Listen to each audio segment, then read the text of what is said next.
Welcome, everyone. Week 7 of the season. We are now in the last third of this 2024 season. The theme for tonight is to take care of the little things, and the big things will take care of themselves. There are going to be a number of things that you're going to see on video tonight that we will make mention of that may seem like they're small things, but they're really not. And to illustrate that point just real quickly, we have a backyard pool, and we were having trouble.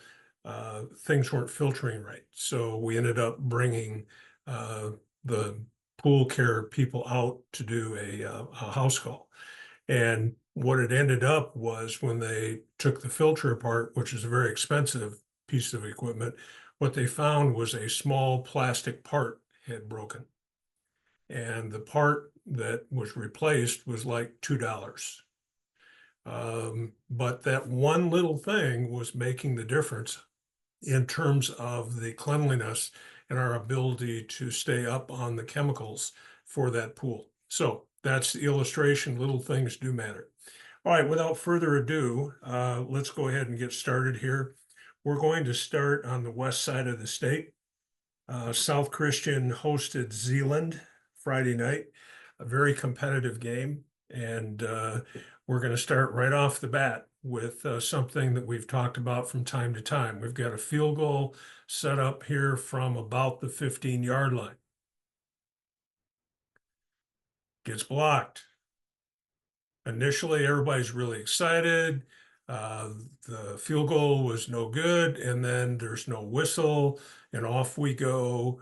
And South Christian ends up taking that back all the way for a touchdown. So officials were all over it. This is a scrimmage kick because the PAT rules do not apply in terms of when it's obvious the kick will not be successful. So little things do matter that we talk about these things ahead of time. Over 0-2-0. Remember, guys or gals, this is a scrimmage kick. Be careful of the whistle. And away we go. Okay, next clip. This is going to involve a play down on the goal line. All right. Yeah, go ahead and run it. All right, so you should be suspicious of that. And one of the worst things in the world for me when I was on the field was having something happen and not know how a receiver got this open. Well, if you break this down, what you're going to see is the second guy in goes down, and initially he's legal.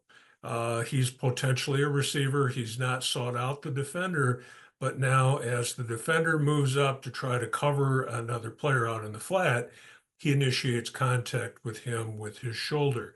This is clearly a second act. This is an act of offensive pass interference and one that we've got to get a flag down and negate the score. Now, this is a 5-person game. Hopefully this league will go to 7 sooner rather than later because of the play. They have comparable teams to what we have over in SEMSO. So, but here, let's assume that we have 7-person mechanics. So we've got the deep wing over off of the screen to the left side. Now, when we break this down, we know that we've got to look at more than just our initial key. The initial responsibility is the widest guy, but we also have to be aware, particularly when he goes inside, our eyes clearly should follow him inside. And if we're looking at this play correctly, we should see the slot back as well as the receiver coming out. So this should not come as a surprise to us. Back judges by formation, because we have trips to the left of the screen, you're going to be looking in that direction with your initial key. And sure enough, your initial key is involved directly in this play. Short wing, same thing.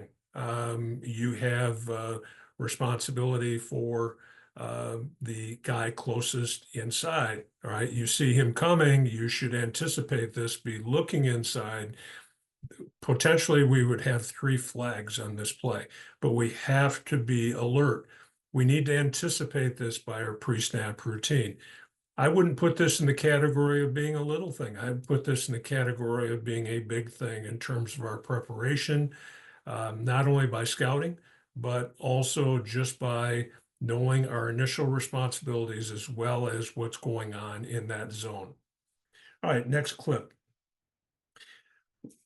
This next clip is going to look like your standard run-of-the-mill jet screen, but no, that's what the defense thought too. Now, again, five-person mechanics, they did a great job covering this play. In our particular case, would certainly expect that our deep wing would be all over this, see this coming. Now, what is most likely to happen in a scenario like this is that the defense is going to realize that they have misjudged the play, and someone's going to try to reach out and grab that guy that looked like he was going to be a blocker that slides out, that second one from the outside. Someone's going to try to get a piece of him, maybe even haul him down to prevent a score, right? So we have to anticipate the potential of a DH, maybe even a DH that converts to DPI once the ball becomes airborne. We cannot be surprised at a play such as this. The defense, that's part of football. We don't have that luxury. All right, next clip. You've heard me talk quite a bit about the dangers of backpedaling and the fact that one of the quickest ways to be out of position is to backpedal too long or backpedal at all, as the case may be. So again, remember five-person mechanics, watch our back judge here on this particular kick. Now, this is not fielded by the kick returner. You can see he's backpedaling. He has to avoid the ball. He's basically on the same yard line as the kick returner when the kick returner actually fields the ball. Now, if the kick returner had gone to his left, there might have been a collision between the kick returner and the back judge. Whether you're a deep wing or a back judge, as soon as you see that your cushion is closing, either by players or the ball, you've got to transition, open up that hip one way or the other, and get some depth by probably running. It's probably too late in a scenario like this to shuffle. Same thing, back judges, you know that I don't condone backpedaling. I prefer shuffling. Back judges have a little more latitude for that for a few steps, but this is way too much backpedaling and almost cost him and the crew on this particular play. All right, next one. Next two plays are going to involve foul selection. Now, what we're going to have at the bottom of the screen is a slant pattern. This is fourth down. Okay, so this is a very important play early in the game. And you can see that we have bump and run coverage here. We have press coverage, defensive back right up on the receiver as we would expect. Now he's going to release to the inside. There's contact. There's an arm around the waist. And a swipe down with the right arm. There's contact there. We let them play through that. And to the receiver's credit, he has strong hands, brings this in, and we have a first down. All right, so that's fairly early in the game. That's play like 82, I believe. All right, so maybe it's early in the second half. Now, because I video observed this, I can tell you that they had some other potential DPI plays that they let him play through. All right, so now fast forward to the game is now on the line. Next clip, Gregor. Game is now on the line. Look at the top of the screen.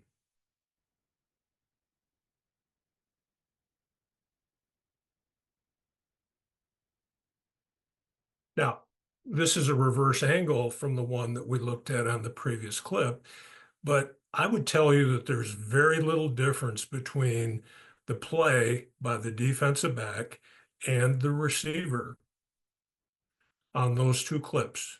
Certainly not, it's not discernibly different. And in the spirit of letting the players play and certainly being consistent, this is a situation that, in my opinion, should be a no call. We play through that. You can see that the back judge has to reach down for a second time to throw the flag. That's really not the point. The point is, this is something a no call would have been the correct call. All right, those are the plays from South Christian New Zealand East. Gregor, let's transition to MHSA officials, and we're going to have clips from 4 different games that were a part of this group. This first clip is going to be a free kick, and we're going to end up with a long return that's going to go down the far sideline at the top of the screen. Now, keep in mind, mechanically, first of all, I want to talk about the fact that this kick went fairly deep. And then the other thing is that there was some hocus pocus going on back there about who was going to end up with the ball. What that means is that blocks that typically are going to happen somewhere around the 30, maybe 35, are now going to take place more around the 20 because of the timing factor. Now, I'm not suggesting that the deep wings penetrate any further. I would just draw your attention to the fact that you may be further away from that action than you are used to. The other thing that I would say that's important for you to talk about as a crew is that the further those engagements get downfield, the closer they get to the goal line, the more we need our short wings and our referees to be involved in officiating those active engagements between opponents. Now, the back judge is going to get a foul for a block in the back. Now, we don't have high definition. We can't zoom in on it. That's really not the point. The point is that he continued to officiate.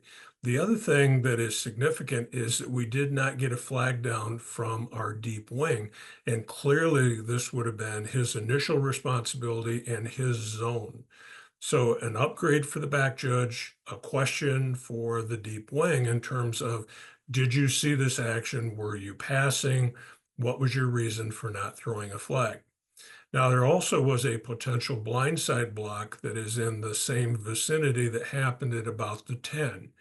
That was not the foul on this particular play. Now, I'm assuming that one of our short wings or the referee had a look at this, deemed it not to be a blindside block, whether the blocker led with his hands, whatever it happened to be, we played through that. Now, the final point on this is that this kick returner gets the sideline, at which point now he's got pretty much an open field going the other way. So if you follow this now, the back judge throws his flag. And by the way, let me comment on that. Just get the flag on the way. You're not going to be able to throw a strike to second base. So don't worry about trying to do that. Just get the flag in the general direction. In fact, make it a point not to hit a player with the flag.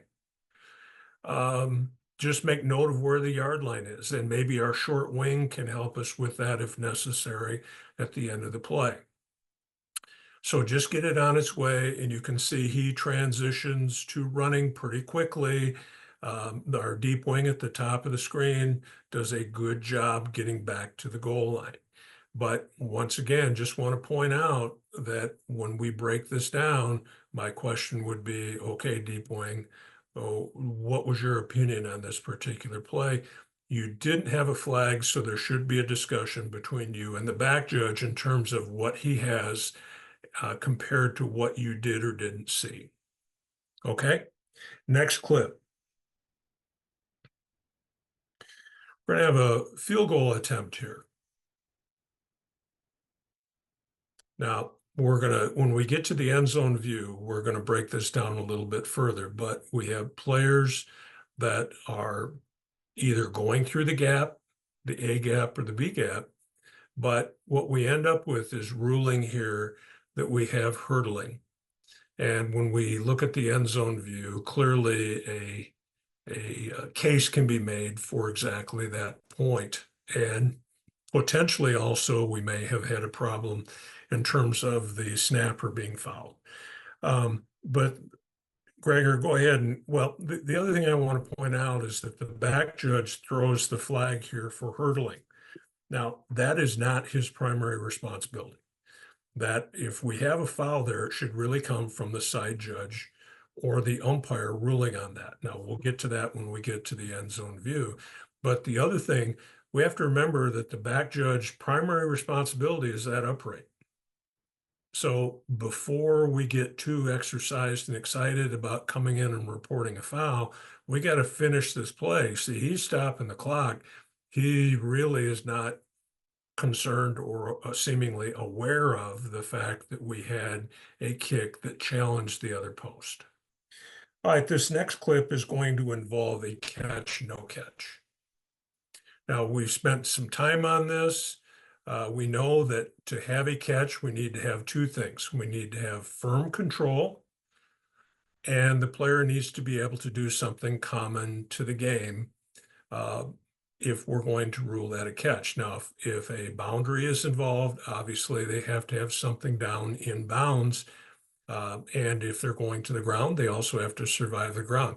In this particular case, this is really about the first 2 points, firm control and being able to do something common to the game. Now, this happens to be a potential interception. You can see that the ball is rattling around in there up by his shoulder pads right from the get-go.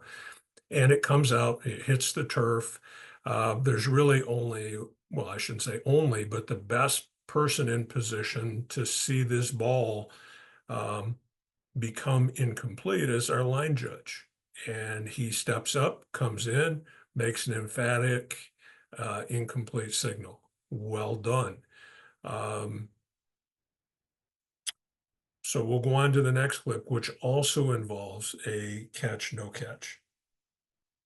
This is the next play, by the way, in this particular game.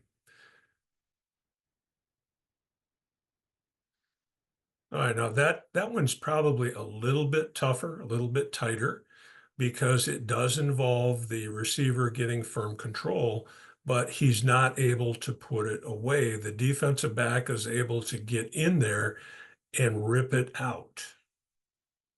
So if you look at this in real time, and by the way, when we're looking at catch, no catch, we can't go frame by frame because our mind and our eyes can make just about anything a catch if we slow it down enough. We have to look at these plays in real time. And when we look at this full speed, you can see that the defensive back makes a great play, rips it out of there. This is an incomplete pass. So well done by the crew. All right, we're going to look at one more catch, no catch. This one won't be quite so simple. It's going to be at the top of the screen. All right, now, the NFL used to talk about being able to take 2 steps. That's not any part of our consideration. I'm not sure it's a part of the NFL anymore because so much of what high school and college is doing goes right along with NFL philosophy. Now, here, the key, because the player is upright and a boundary is not involved, would be firm control and being able to do something common to the game. And again, if you look at this in real time, you can see that while he has firm control, he's not had the opportunity to bring the ball up into what would be a normal position. You catch the ball and you bring it into your body. Okay. So this is right on the verge of catch, no catch, with the theory of no cheap turnovers and when in doubt, wipe it out. My preference would be that we would make this incomplete by philosophy. All right. Now, again, it's extremely close. So I'm certainly not going to fault the crew. If this was a replay situation at Ford Field, I believe that the replay official would make this an incomplete pass. But it's that close. So that's what we have to look for. And remember, when in doubt, wipe it out. No cheap turnovers. Okay, next clip. What we're going to have here, we're going to have 2 active engagements. That is, well, that's not the one I thought we were getting next. All right, we'll look at this one. All right, so go back. What we're going to have 2, yeah, it is the one. I just had to reread my note. We've got 2 wide receivers interacting with defensive backs. The first one is the wide receiver at the top of the screen. He's going to slant towards the middle. Now, deep wings, as we've talked about repeatedly, when you see a wide receiver slanting to the middle, you need to give him your full attention because there are just a few things that can really happen in that situation. Um, he may be coming down to block, and if so, we know that there are blindside block implications. We know that everything has to be above the waist, has to be from the front, all that kind of good stuff. There's also a possibility he could be coming down inside to pick. There's also the possibility that he could be fouled as a result of coming down inside. So you need to make sure that you keep track of that engagement. Now, in this particular case, there's no foul against the wide receiver. That's just good play. Now, the next engagement is the wheel route with the running back. And you can see when number 5 comes out of the backfield, he's engaged right off the bat, and the DB is going to put 2 arms around number 5. Okay, right there. He's got him locked up. Now, clearly that affects speed and balance. So he turns him around. This is a clear-cut foul, and it looks like, and I don't have the high definition, but it looks like that the foul, and clearly the foul did continue after the ball was in the air. So the proper call here would have been DH converting to DPI on this defensive back, which would have negated this interception. This would have been enforced from the previous spot, and they would have retained possession of the ball. So then the next question becomes, okay, so who is looking at this particular action? Now you can see we have double tight ends, which means that the wide receiver to the outside at the top of the screen creates a strength to the top of the screen, which means that our back judge is going to be looking initially in that general area. So while his initial responsibility is the tight end, you can see that the tight end is going to block down.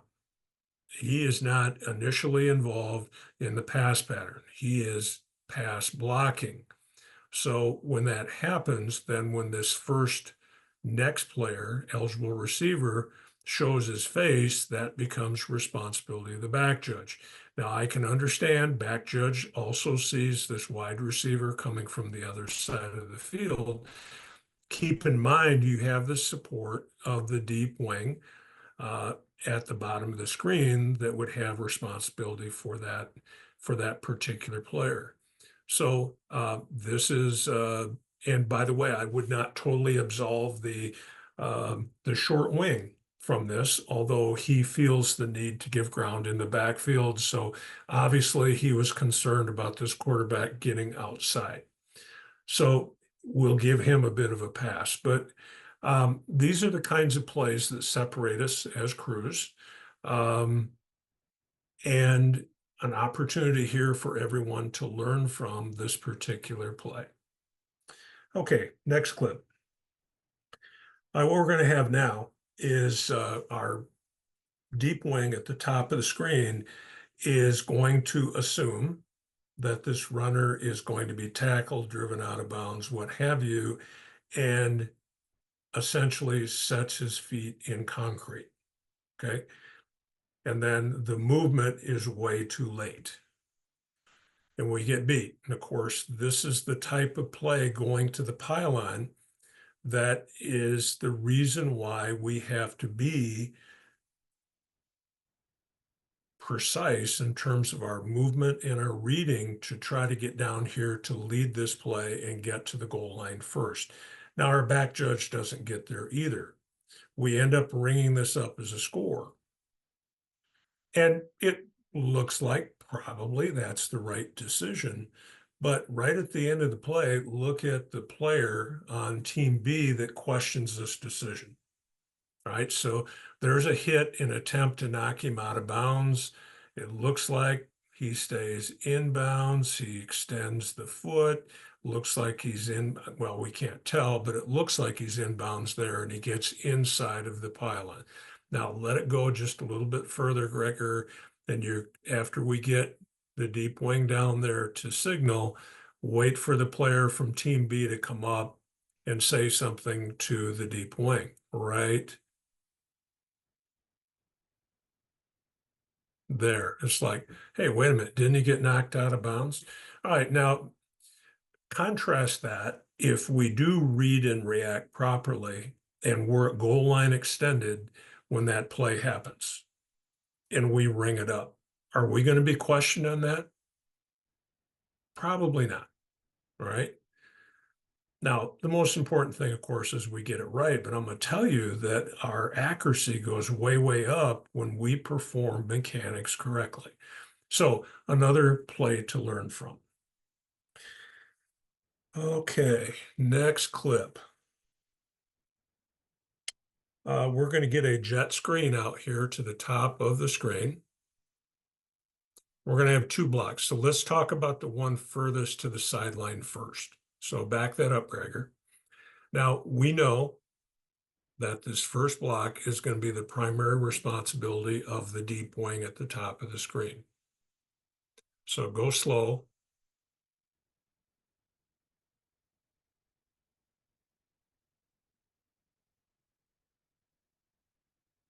Now, what we're looking for is the blocker's feet. And you can see here really, really good leverage on the part of that blocker.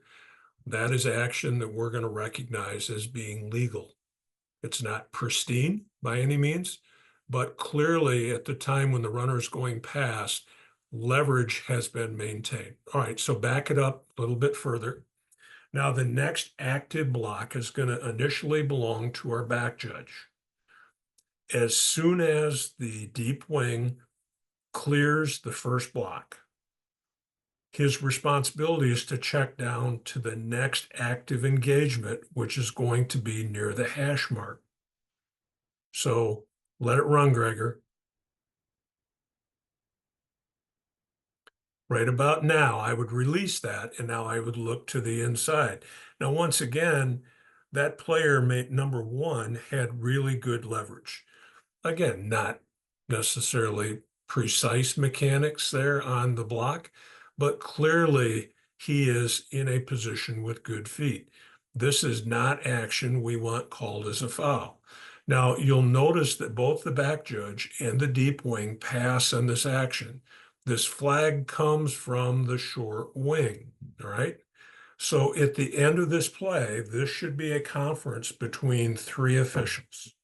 This should be the back judge, the deep wing, and the short wing in conversation. And the conversation would go something like this. What do you have? Well, I have holding on the wide receiver. Hey, Fred, Susie, whatever the name of the short wing is, I had to look at that. Now the back judge or the other person steps in and says, yeah, I did too. That was really good leverage. You know, that I passed on that. That's not a strong foul. We're not going to like that on video. And I would hope that the short wing would say, hey, okay, yeah, you're right. I got to that block late, and yeah, all right, I'm going to pick it up. Those are the small things that are really, really important. So that's an example of the overall theme for tonight, that we have to communicate. We have to be open and honest with each other. And when a brother or sister official comes to you with information, you've got to be man enough or woman enough to accept it, which might mean you pick up your flag. All right, now the last point I want to make on this play is that our short wing stops officiating. When the flag goes down, he pretty much gives up the ghost. All right, this is the short wing spot. This is not the deep wing spot. Deep wing's responsibility is to clean up after it's all over. We need the short wing to come down, square this off, clean it up, and then, and only then, will we consider the flag being down. All right, next clip. This next clip is also going to involve a foul towards the bottom of the screen. You can see that number one is locked up by the wide receiver. Once again, not a pristine block. but the runner cuts up inside of this block. This wide receiver has, number one, the defensive back walled off. Now, if that runner goes outside, this may be a foul. But when that runner cuts up inside, this is not action that we want called a foul. Now, I have to kind of wonder if the short wing got some encouragement from the bench. That's another small thing, you know. We've got to have the courage of our convictions to know either something is or isn't a foul and not be influenced by what we might have going on behind us.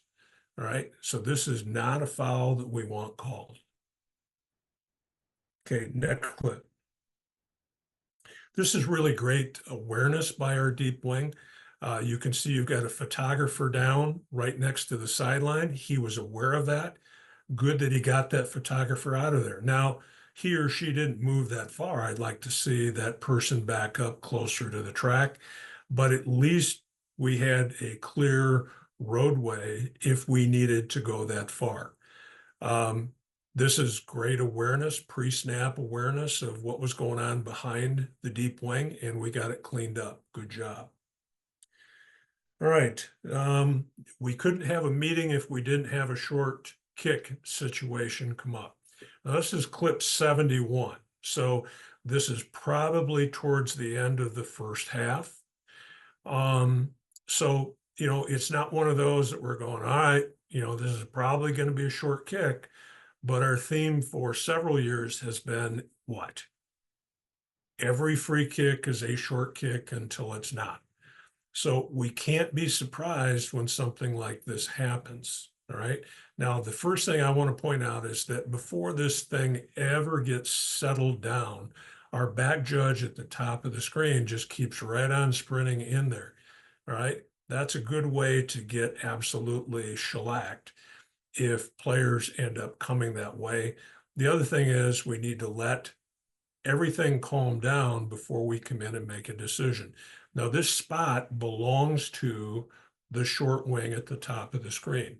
As soon as that short wing recognizes we have a legal recovery, or if we have a pileup and clearly the ball is in the middle of that scrum, then blow the whistle, stop the clock, come in hard and help clean it up. You can see he stopped short of the numbers. The other thing that I would point out is that he drops a beanbag. I'm assuming that he dropped the beanbag because Team B touched the ball. Well, that's not a correct use of the beanbag. The beanbag in a situation like this would what? It would demonstrate that Team A touched the ball before they were legally able to touch. That's the best way to say it. So we don't need a beanbag here, and we need the deep wing to come up and take control of this situation as soon as we have a clear and obvious recovery. Back judge should be in cleanup mode, coming in after the fact, keeping the big picture to make sure or try to foul if we have someone that does something silly. Alert, alert, alert. Don't be surprised. All right, a couple more clips here. What we're going to have now is another catch, no catch in the end zone. This play is going to come to the bottom of the screen between the side judge and the back judge.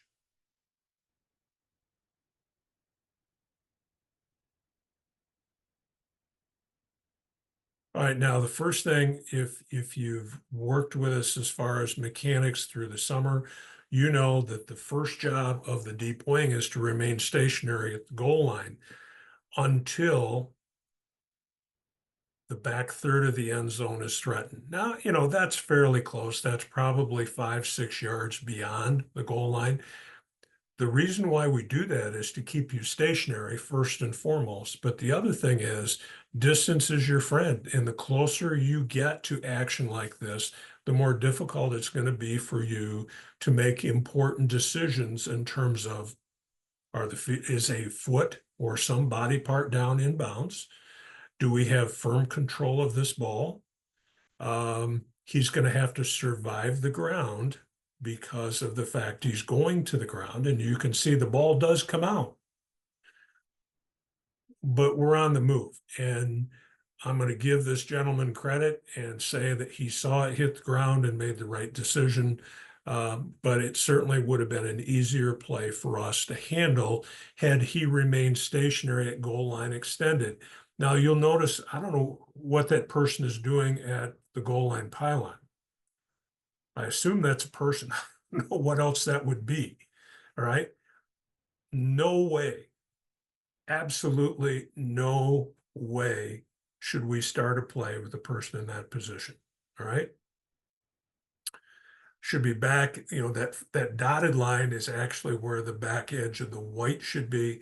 The black line is closer to where the limit line, it is a person because he stood up.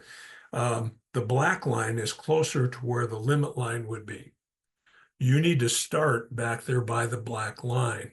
Hold your position until you need to move. We move prematurely here.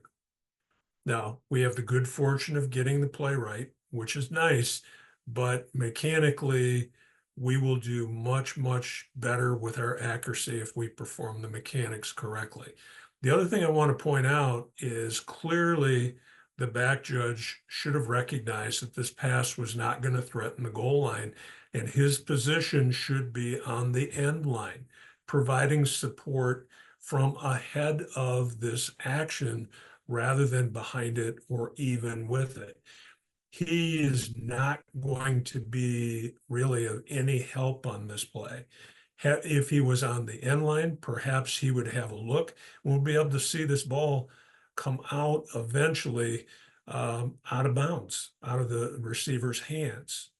We don't perform this particular play correctly from a mechanical standpoint. Don't let that happen to your crew. All right. He goes down. If the back judge is on the end line, he's got a shot at that. All right. Very next play.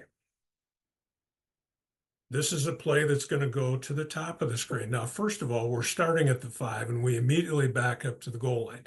So I would hope that you would recognize that since we're snapping from about the 24, and the next line is the goal line, that we should start at the goal line from a deep wing perspective. We should start at a minimum at the back edge of the white, maybe even a little bit towards the limit line. So, but to his credit, he recognizes that the goal line is going to be threatened and he gets there. So we'll take the good along with what could have been better. All right, so play goes, he backs up to the goal line, gets stationary at the goal line, good. All right, the pass goes probably about the back third of the end zone. He doesn't move off, but he is stationary at the mesh point. Now, the other thing, back judges, notice that once again, we don't get our back judge back to the end line. This is back judge 101. When your goal line is not threatened in 7-person mechanics, you get yourself back to the end line and be prepared to defend that line. All right, next clip should be number 45. What we're going to have here is we're going to have great communication between our short wing and our deep wing on a play that's going to go to the bottom of the screen inside the 5.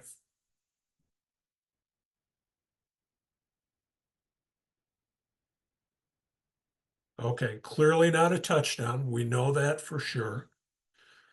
Now, as we talked as recently as last week, when we have these kinds of situations, the captain on this play is going to be the deep wing when it gets inside the 5. He is going to have the best look at where either the runner goes out of bounds, where forward progress has been stopped, whatever's applicable in the situation. Now, the only thing that I would say, rather than showing fingers, I would prefer that you just simply say, put it on the 2, put it on the 3, whatever it happens to be. But we did the mechanic correctly in terms of the short wing stopping at the 5, and then the deep wing giving the information to the short wing in terms of where we're going to spot this ball out of bounds. So really very well done overall. Okay, next clip. What we're going to have here is we're going to have from punt formation. This is why these are things that teams have been working on since summer camp, all right, to pull out when they thought or when they think that they can use it the best. Now, from a crew perspective, they line up in scrimmage kick formation. Our thought processes are those rules that most closely go along with kicking plays. But when this becomes a play from scrimmage, we have to reboot the computer above the shoulders. And now we need to think in terms of that this is a scrimmage play rather than a kicking play.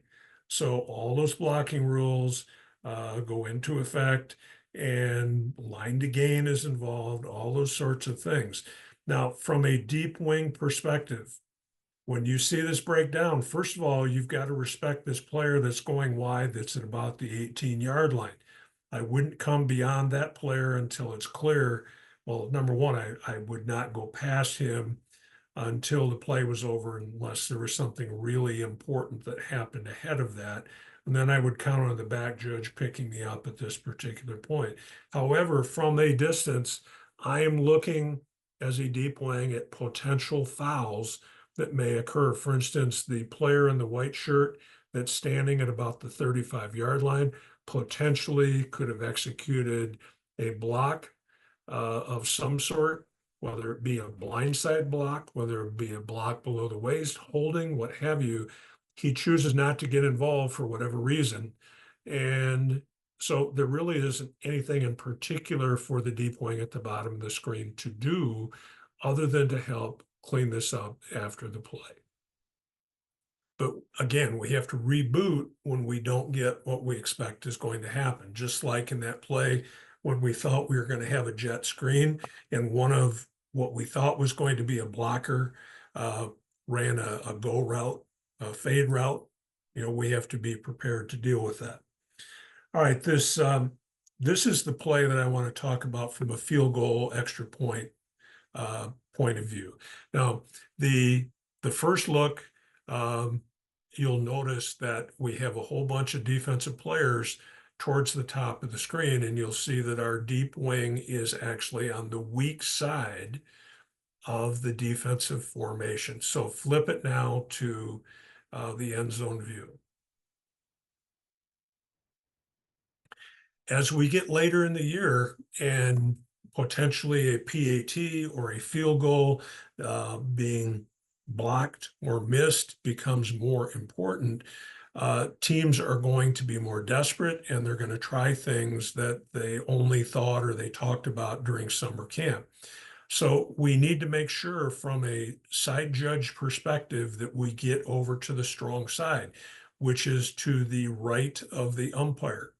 So even though the side judge probably came in from the left side of the screen, you flip with the umpire and get over there with the strong side. What are you looking for? You're looking for some form of a defensive player trying to pull an offensive player to create a gap, maybe more than one player pulling offensive linemen in separate directions to slide somebody through to try to block that kick. That's known as pull and shoot. If you have a pull, but you don't have a shoot, it's not a foul. But the other thing that we saw earlier was the hurdling foul. When we have players, for instance, 27, number 5, I believe, and 28, when we're up there, we need to be saying to them, hey, don't leap, don't hurdle. We need to be preventative with our officiating in terms of letting them know that we're aware of their presence and the fact that we don't want them to foul. But here's what you do, side judges. When you come in for a PAT or a field goal, stand right next to the umpire and wait for the players to organize themselves. Many times they will tell you which side of the formation is strong. They'll say left or right, or they've got some other key word that pretty quickly you'll pick up that when they say Louis, it's strong left, or whatever they use for Ricky means that they're going to be strong right. Well, when they position themselves, then you cross behind the umpire slides over, you have responsibility for the majority of the players on the strong side, where the umpire's primary responsibility is the snap. Okay. So here it appears that our side judge is concentrating on the snap. We don't need you to concentrate on the snap. Sure, as a secondary concern, if you see a false start over there from the other side of the formation, by all means, call it. But you don't need to protect the snapper. All you're really concerned about is that no one moves prior to the snap. The more important part are the players over there that might perform some act that's illegal. All right, here's the final clip of the night. And the first thing we're going to do is we're going to let it run. And I've already alerted you that it's going to be something unusual. So, intercepted pass, umpire does a good job not getting blocked towards the sideline. Okay, how about that? Number 29. You have anything there? I wish that we had in fact, Gregor, can you do a quick survey? The survey should be, Sure. All right. has 29 fouled? And if Uh, so, what is the foul? 29 for white. Yes. All right, 1 second. While we're waiting, there's quite often referees will want to escape towards the sideline, which actually makes it more dangerous for them than if they will even circle back and allow players to pass them to go to the inside so they don't get pinned on the sideline and we get an inside out look. It would be synonymous with having the back judge over on a sideline with a deep wing. Okay, so there's our poll. Please indicate whether there's a foul on this play or not.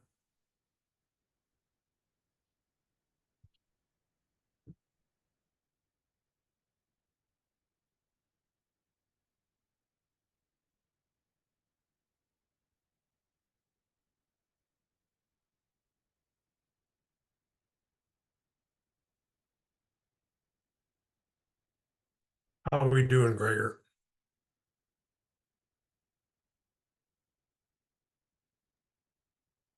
So far, we have 10 responses. Okay, we'll call that good. All right, let's see the results. Okay, 8 out of 10 say we got a foul there. Let's go with someone that said yes. What foul do you have here? Helping and assisting, Rich.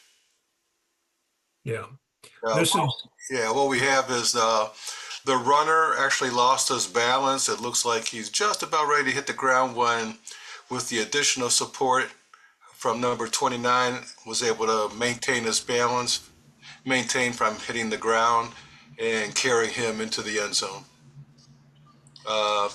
Pretty much the definition of helping and assisting. sounds like Gary. Is this Gary? It is, Gary. Okay. All right. So now take us the final step. What is the enforcement for this foul? Okay, so that'll be a spot foul. As soon as we recognize it, where 29 had grabbed him.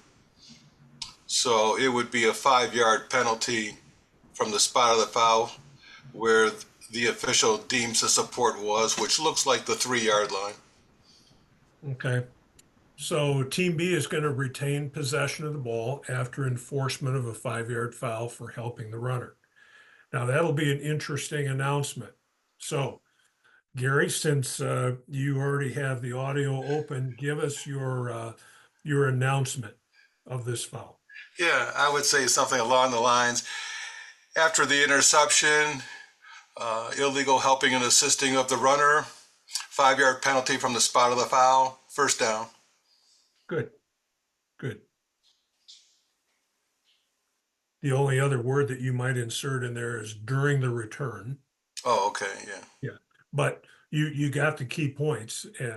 The fact that it's a 5 yard foul from the spot of the foul, and then the other thing you might just clarify is that first down for this happens to be grand blank. So first Yeah. down, grand blank. Good job. All right, so Gregor, if you'll stop the video. The theme tonight has been taking care of the little things. There were a number of things that we saw that we talked about while we watched video that required us to be alert, prepared, communicate, concentrate, all those sorts of things that made the difference between either getting something right or missing something. So we have to bring our A game. We have to every game, every play, be engaged, ready to go, uh, all over the field. And sometimes there are tendencies, particularly with the deep three, that maybe our mind tends to wander, and you can't let that happen. You got to stay in your pre-snap routine. You've got to communicate back there with one another. You need to communicate with your short wings in terms of down, distance, potential play situations, all those sorts of things to stay in the game. Um, we're in the last third of the season. The teams have been practicing all year. We've had 2/3 of our season. We had all summer that we prepared. Now it's time for us to put the finished product out on the field. And the way we do that is to support one another. We've got to trust each other.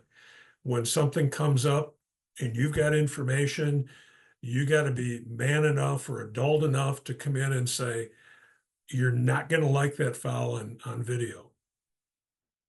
And if it's such that someone doesn't want to pick up the flag, then at least make sure that it's known to the referee that you have concerns about that. That's not giving up a brother or a sister. That's actually reinforcing and supporting them from potentially making a mistake that they later will regret. So,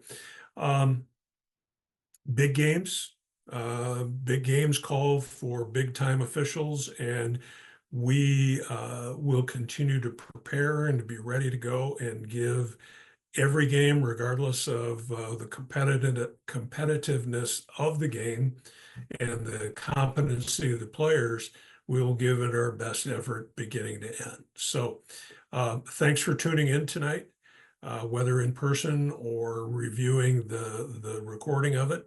And good luck this week. Have fun.